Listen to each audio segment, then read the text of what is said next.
امام کا روزہ تھا، سامرا تھا، کاظمین تھا، 7ویں امام کا روزہ تھا.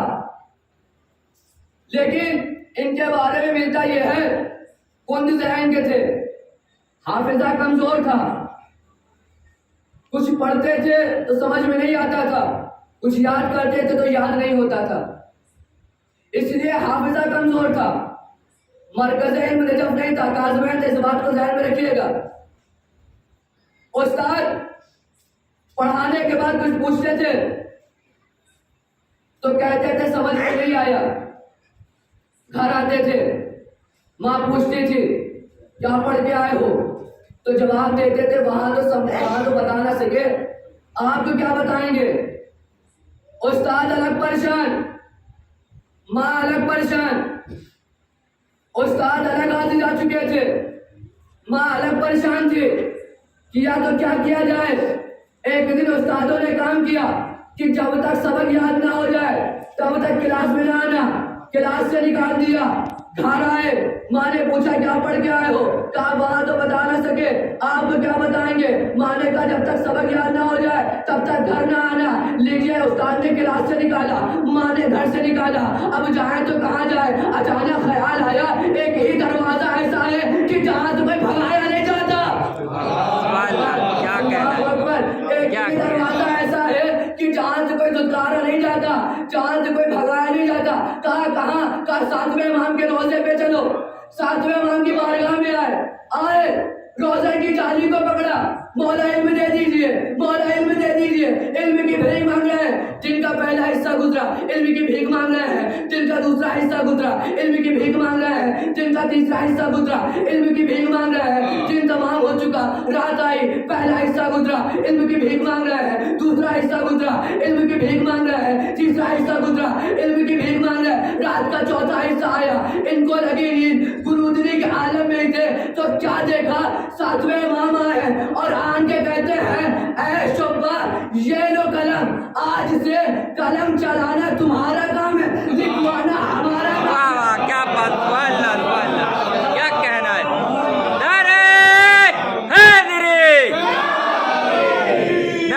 اے شبہ یہ لو قلم، آج سے قلم چلانا تمہارا کام ہے، لکھوانا ہمارا کام ہے. اتنے بڑے عالم دین 3 دن تک مسلسل اپنے ہاتھوں کو باندھے رہے اور زری سے علم کی بھیک مانگتے رہے کہ مولا علم دے دیجیے. انہیں کا بیان ہے کہ مجھے لگا کہ کوئی میرے کان میں آ کے بسم اللہ پڑھ کے چلا گیا تو علامہ مجلسی کے بعد اتنی زیادہ کتابیں لکھی.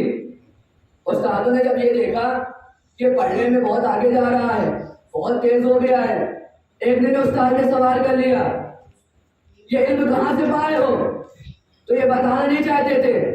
استاد تو استاد ہوتا ہے نا، یہ بتانا نہیں چاہتے تھے. استاد نے کہا گھبراؤ نہیں، جس نے تمہارے کان میں بسم اللہ کہا اس نے میرے کان میں سورہ الحمد پڑھی ہے. واہ واہ سبحان اللہ، کیا کہنا ہے. جس نے تمہارے کان میں بسم اللہ کہا ہے اس نے میرے کان میں سورہ الحمد پڑھی ہے. تو جب شاگرد کا یہ عالم ہے تو استاد کا عالم کیا ہوگا. درود پڑھے محمد وعلى محمد. اللہم صلی علی محمد وعلی محمد. اتنی بڑی ہسٹری دے دی ہے. اب انجی کی کتاب ہے الحجہ، مولا کائنات کی حدیث ہے. یہ اپنی کتاب الحجہ میں لکھتے ہیں کہ مولا کائنات فرماتے ہیں انا اصغر من ربی بے سنتین. ترجمہ سنیے گا، بہت مایوس ہوں گے. انا اصغر من ربی بے سنتین، میں اپنے رب سے 2 سال کا چھوٹا ہوں. اللہ اکبر. میں اپنے رب سے 2 سال کا چھوٹا ہوں. بات یہی ختم نہیں کروں گا، اس بات کو واضح کر کے آگے بڑھوں گا. ہو سکتا ہو کوئی یہ نہ سمجھ لے کہ جو ہے مولانا کیا پڑھ دیے. نہیں، اتنی بڑی ہسٹری دی ہے. 7ویں امام نے علم دیا، کوئی اعتراض نہیں کر سکتا. انہوں نے اپنی کتاب میں لکھا ہے. بات ہی کچھ ایسی ہے کہ سب نہیں بولیں گے. اس لیے مولا کائنات کی حدیث ہے، اگر اس حدیث سے انکار کرے جائے تو ایمان رخصت ہو جائے گا، اور اس کو 80 سال کا پابند بنایا جائے تو ایمان رخصت ہو جائے گا. اگر اللہ کو